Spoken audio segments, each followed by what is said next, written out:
Hello and welcome to the Plaid Sheep Oracle. Libra. It's a very interesting reading, Libra. Venus has re-entered her nighttime home of Taurus. But interestingly, she is moving now as the morning star.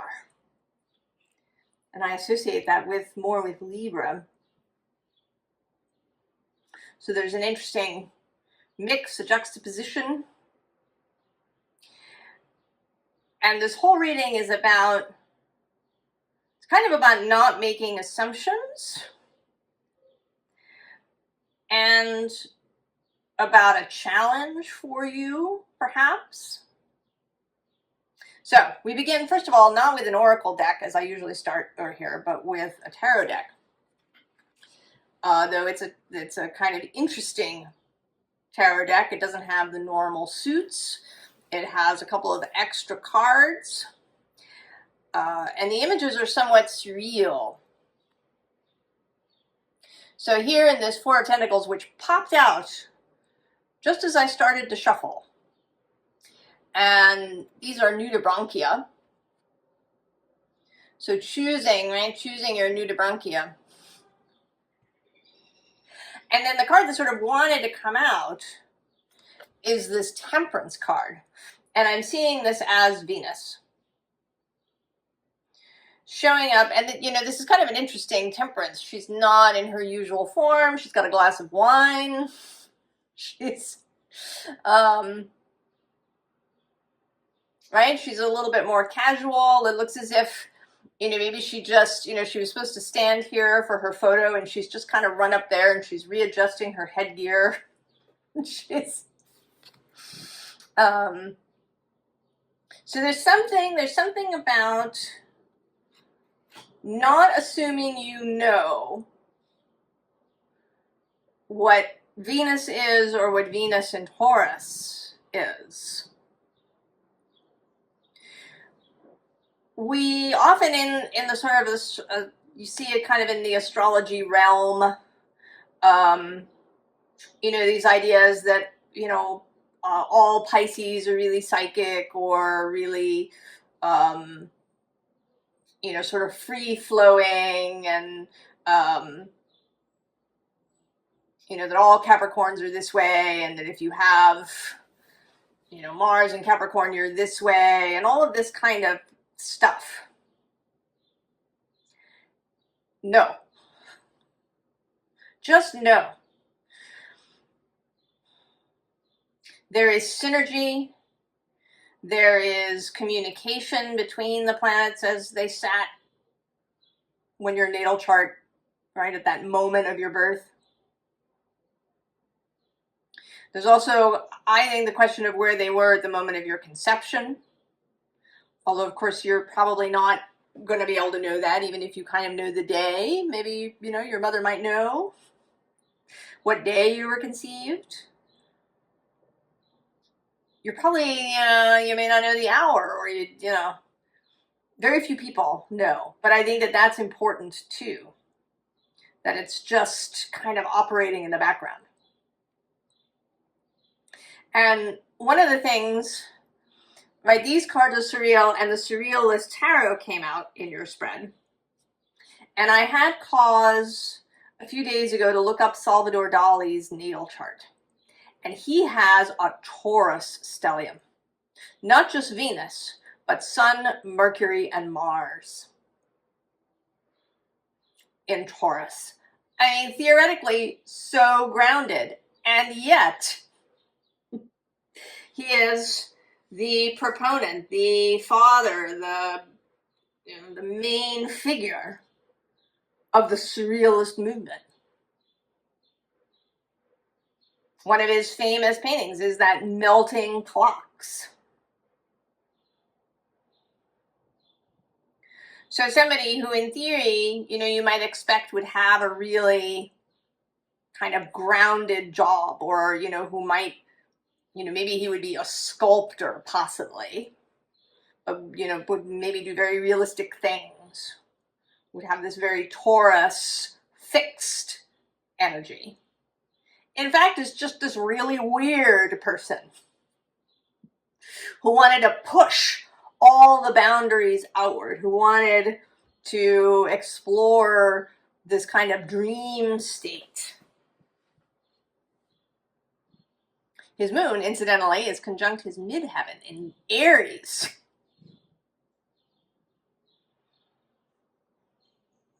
So there's this fire and earth. He's got very little air and water. He's Virgo rising. Or actually, not, I'm sorry, Virgo rising. He's got a Virgo North Node.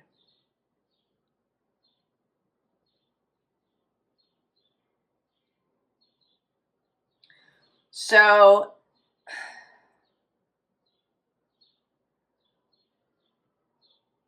change, like, be really flexible and flowing in your expectations. Be open to believing 6 impossible things before breakfast. Be open to the idea of Wonderland. The scene underlying here is the Emperor, the Asparagus Emperor.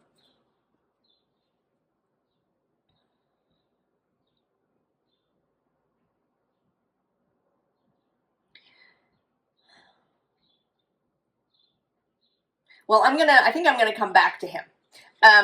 Underneath is this 10 of fungi. And it does seem, you know, a little bit like an audience is being had here. But there's also underneath this 10 of fungi, which is, you know, a very physical card, the peak of the minor arcana of pentacles. But below that is this 3 of combustion, with this kind of mystical thing coming into being in the distance.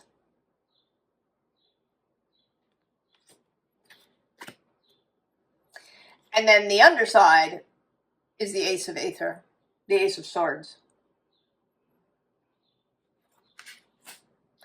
That there is a real possibility of something completely unexpected occurring. And that you're being asked to be more flexible, to consider things from different angles. So this Botanical Dreams Oracle has all these women in different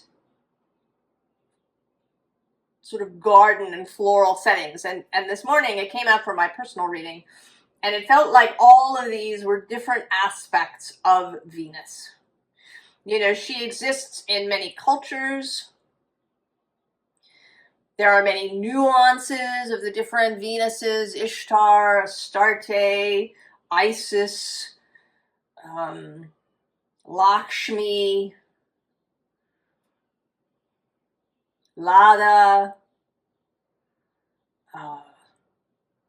Bridget, Rhiannon, all these different kinds of faces of Venus. And we have here wisdom, kind of mature, maybe more intellectual Venus, a Libra kind of Venus. But below her is this violet lady who's a little shy, a little retiring, right? The shy violet.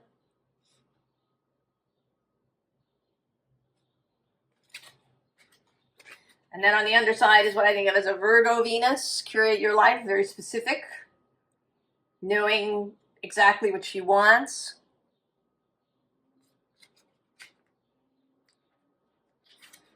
Then this hibiscus card, which is all about beauty in the deck. And personal beauty and feeling beautiful. And Venus as this incarnation of beauty.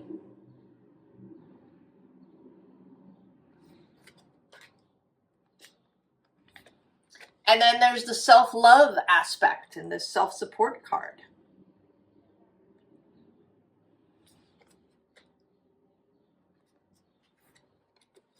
And then believe in magic. This feels a little bit like maybe a Piscean Venus, or maybe even a Gemini Venus. Venus as magician.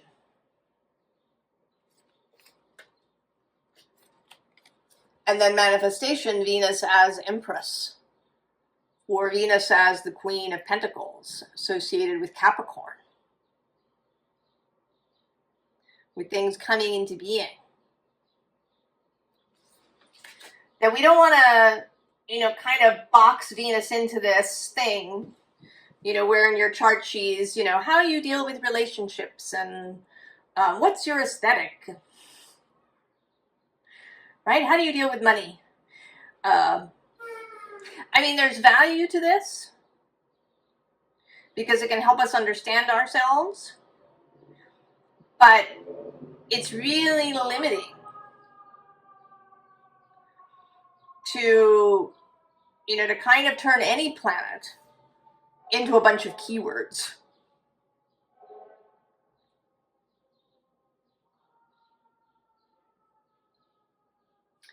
So then we have this Six of Wands. And below it is the Empress with fertility here. And the message that I have in this line, and kind of as a second overall message for the reading, beyond this, taking another look, being flexible, being open to Venus herself, to how she moves, to the effects of her influence as they move through your chart and through the world and the cosmos. But there is also a challenge to you.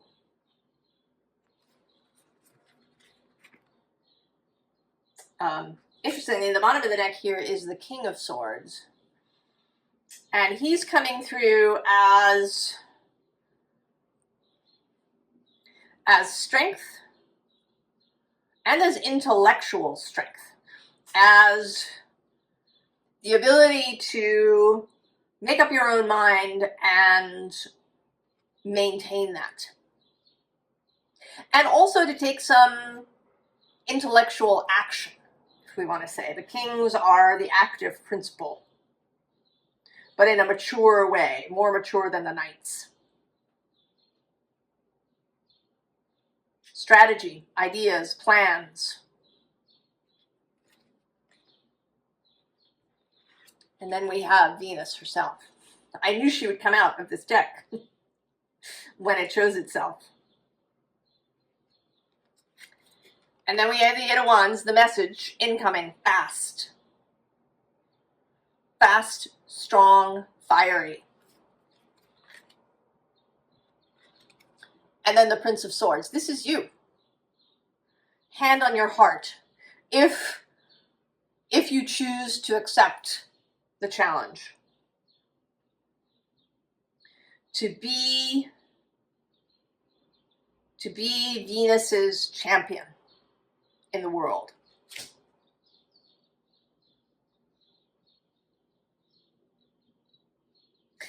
And I think, well, we'll see. Because I think that how that manifests for you is going to be individual.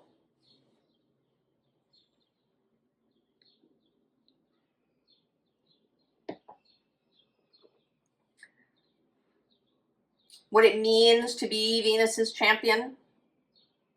Because you all have different ways of being, different things that you do. Maybe some of you are healers of some kind. You're massage therapists or doctors or tarot card readers. But maybe you're architects or firefighters or gardeners, or, right, there's all these different things that we do in the world. And Venus touches all of those things. in different ways. And so to be her champion in those spaces, you know, may show up differently.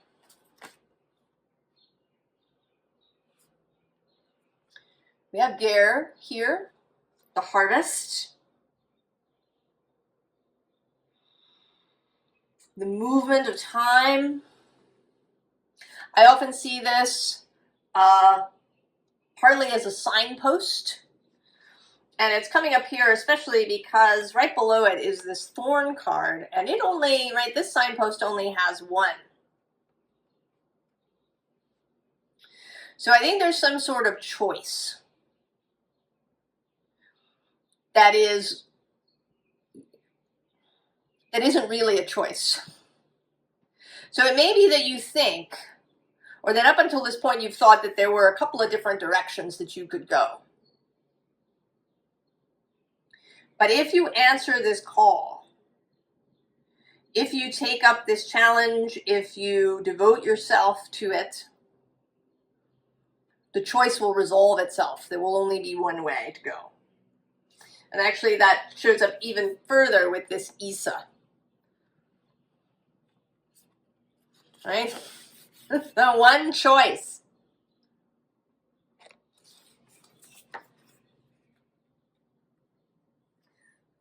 The bottom here is being unbound.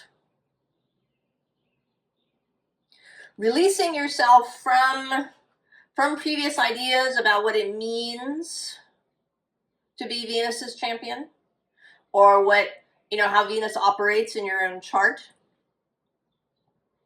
Maybe you've seen her in a very limited way, touching only, you know, relationships, money, beauty, but that she touches other things.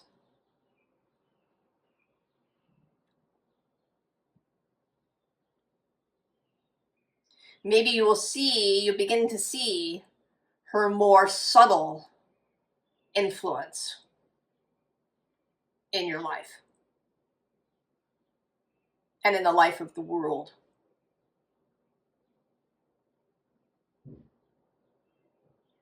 That you will become unbound. That you won't have expectations.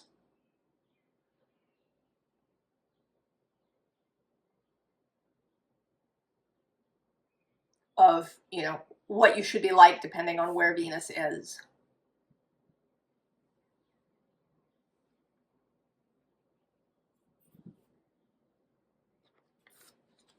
So then we have Hagal,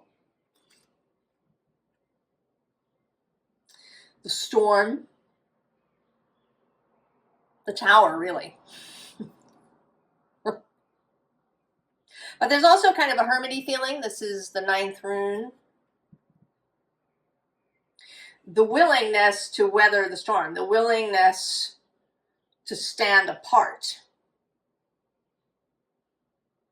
when that is necessary. Because we also have this leech with emotional bleed. The willingness to encounter difficult emotions. The willingness maybe to have difficult conversations, if that's necessary.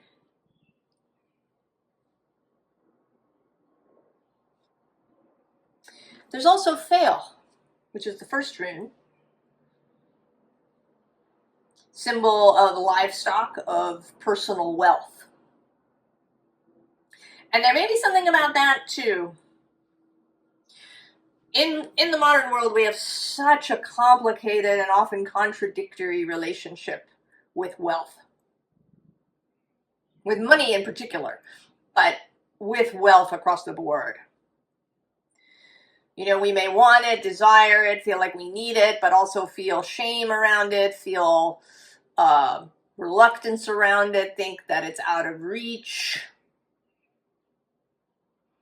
We may have all sorts of limiting beliefs. We may be somebody who makes money fast, but then it disappears really fast. So we, you know, maybe there's an ease of receiving, but we can't hold it. So the question here is how good are you willing to have it? Can you up your happiness level? Can you up your capacity for all kinds of input and wealth that may come to you? You know, Venus isn't interested in your sacrifice, right? She's not interested in you, you know, driving yourself into the ground or, you know, giving everything away and living this, you know, really tight ascetic existence. That doesn't serve her. She's not interested in that. I don't think any of the planets are interested in that. I don't think it serves life.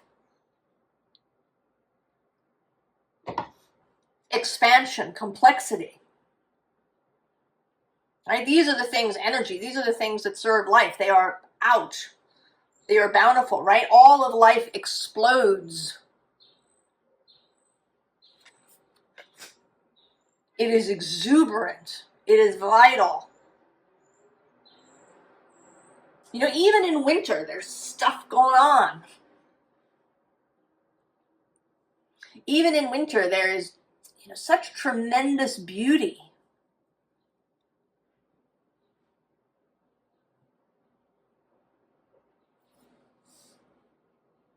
So we come now to the Surreal deck. And we get the Queen of Pentacles.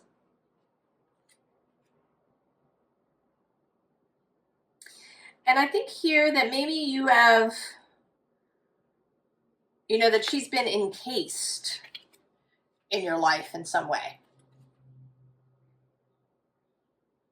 Covered up, hidden.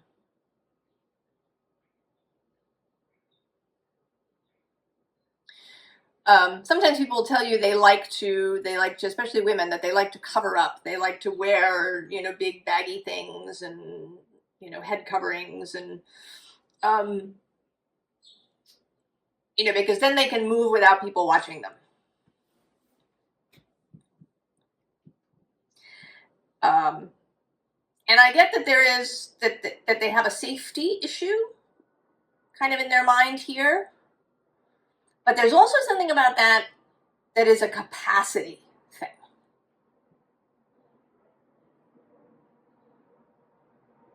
Because it extends into other places. It may extend into being willing to let someone read your novel or see your paintings or your photographs or to speak up in a meeting.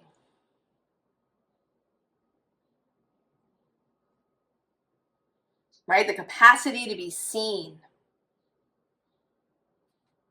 Here too, at this Page of Cups underneath, you know, is he holding up his hand to reach out and touch something, or is he blocking his face?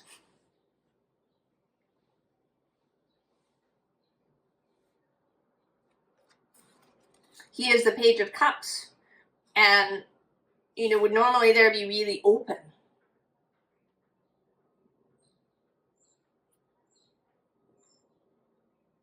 Able to receive. If you make this commitment, if you become Venus's champion, one of the things is a willingness to receive and to have and to hold, increasing your capacity. The bottom here is the Knight of Swords reappearing in this bizarre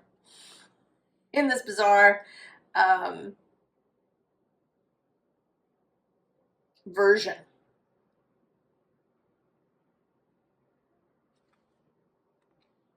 But it's interesting that he's got this whole nest of hatched eggs.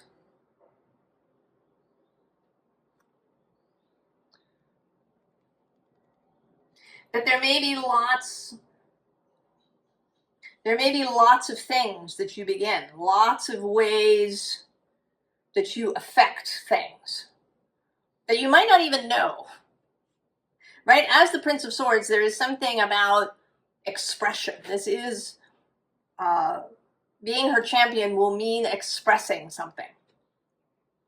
either, verbally or through writing or, in some communication way like that, or through, how you dress, how you move, how you are with people, the choices you make, what values you have.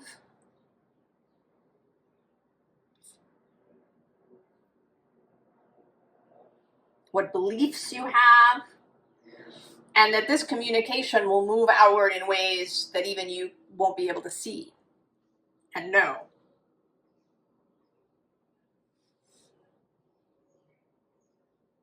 So here too, a card leapt out, and it kind of wanted to be separate, and it's the Hierophant.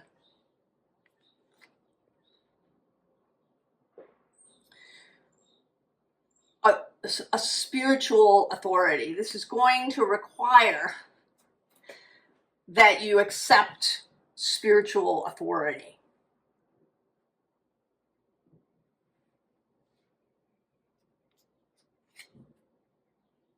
We have the Seven of Swords.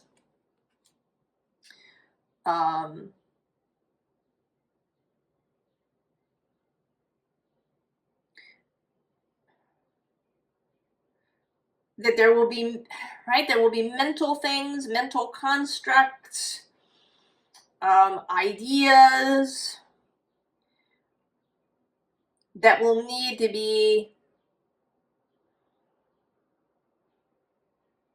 not managed, interacted with in some way, right? These swords are kind of cutting through this glacier. And then there's the Nine of Pentacles. Holding the wealth, the mastery of the earth element, feeling really comfortable with earning, with having, with receiving, with holding, with manifesting. And then the World,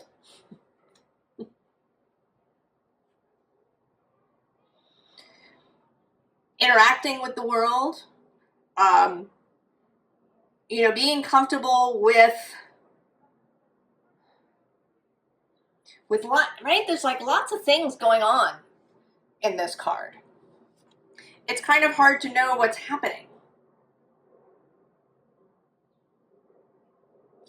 Being comfortable maybe with confusion, with the idea that you have all this different influence.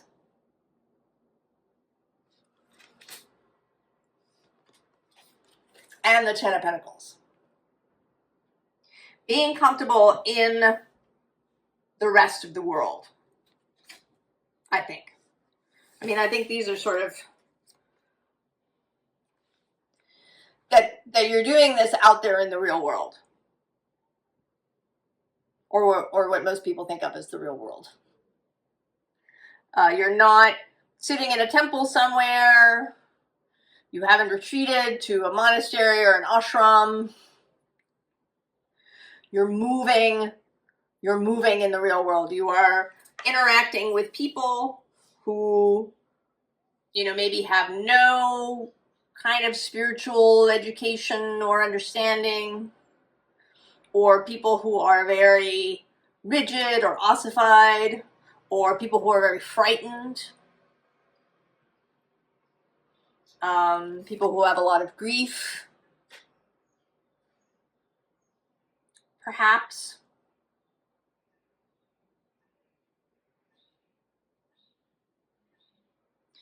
And that you're going to run into all of this.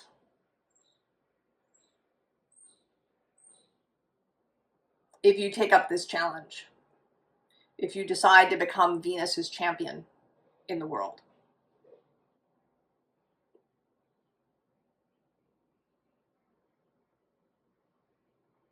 I don't know, there's something about this being Venus's time.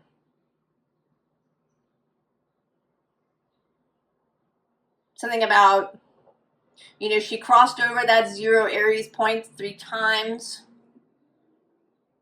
That's the spot where Saturn and Neptune will meet. I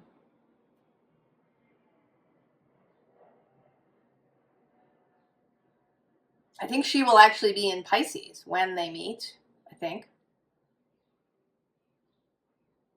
Mars will be in Aquarius, so Mars and Saturn will be in mutual reception on February 20th at the moment of that exact conjunction.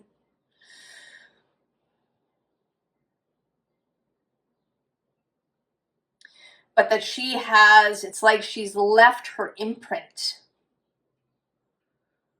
She's left her gift there in those first degrees of Aries and the last degrees of Pisces. It's like she's, I don't know, she's opened the border. She's, you know, I kind of envision a trail of flowers. The rose path, the rose road. Creating this Venusian passage and space for Saturn and Neptune to meet. And where they are now.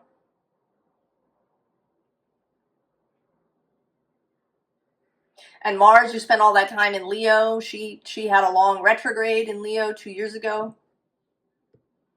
And that she left something there as well. Now I have a very prominent Venus. She is my most exalted planet. She is my sole dispositor in my chart. And it may be that this message is coming through me because of that. Because of course there's lots of other stuff happening. Mercury also went back and forth across that border. But that if you're here, you have a strong connection to Venus. She is offering you this opportunity.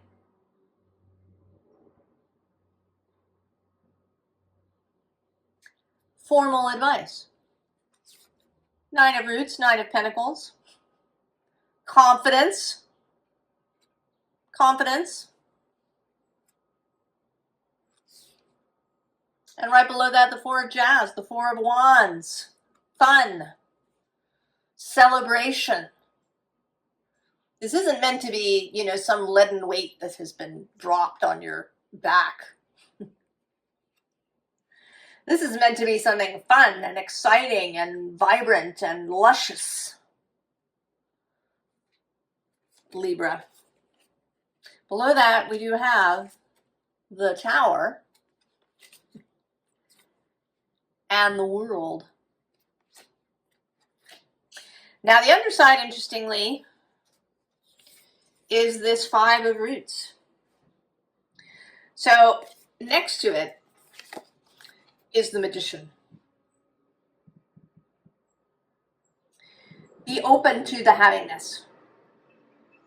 If you've had difficulties in your life with havingness, with not just with receiving, but with holding, because I think that's really the issue. I mean, yes, with receiving, but I think it's the holding, the having, the containing. Be willing to have it really good.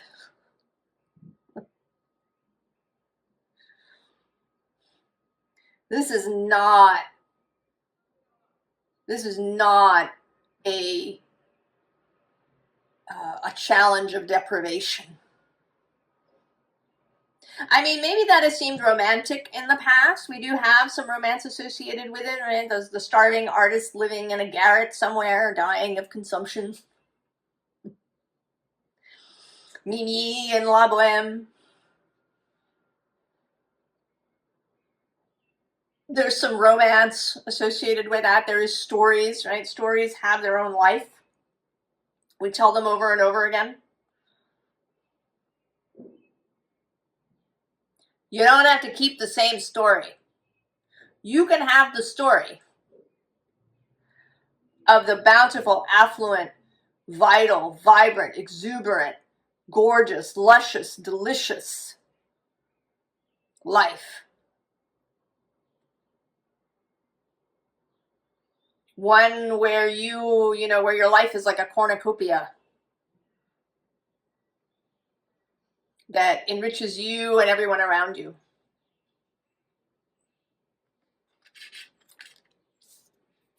Right? The ability to hold that. Here too. The ability to hold that. To manage it, to be responsible for it. That's kind of the Capricorn aspect. The responsibilities of wealth. The capacity to handle that. I mean, that might mean choosing the right people to handle it for you, to using your intuitive sense to choose the right accountant, the right attorney, the right people to help you with this wealth. And how to let it flow through you. Harmony. This is Temperance in this deck. There's also a kind of self-support aspect here. There's self-nourishment.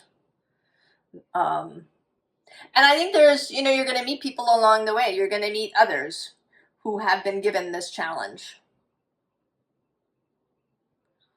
to represent Venus in the world, to be Venus's champion.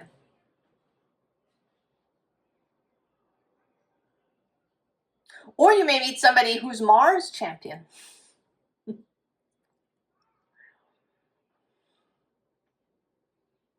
That may come out too.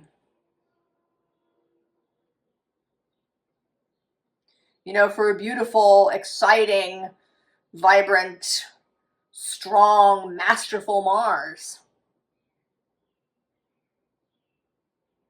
And working together with that person.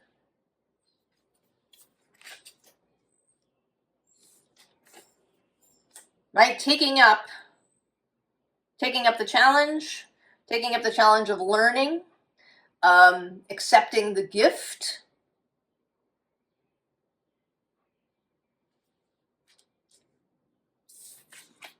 And then just getting on the road.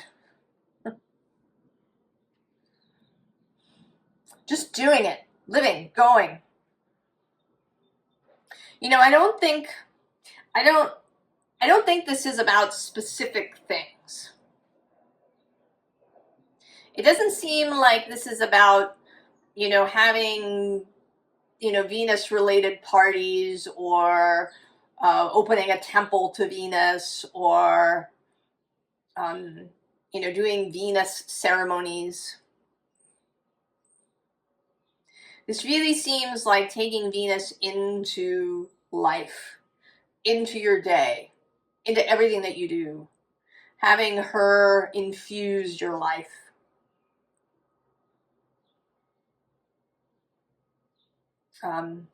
Seeing the world perhaps through her eyes. It may certainly involve some sort of spiritual practice for you so that you can connect to her. In meditation, in journeys, in dreams, in automatic writing, in cards, in drawing, in music.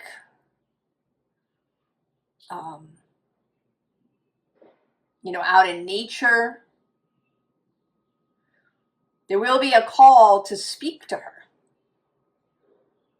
to hear her voice, to feel, WWVD, what would Venus do in this case? And to see her, right, to allow her whole complexity to come through you.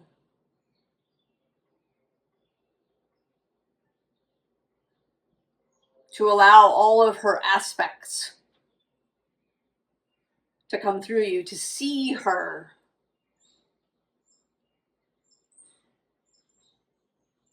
to become devoted. Oh, Libra. I hope that you accept the challenge. I hope that it sounds interesting and beautiful.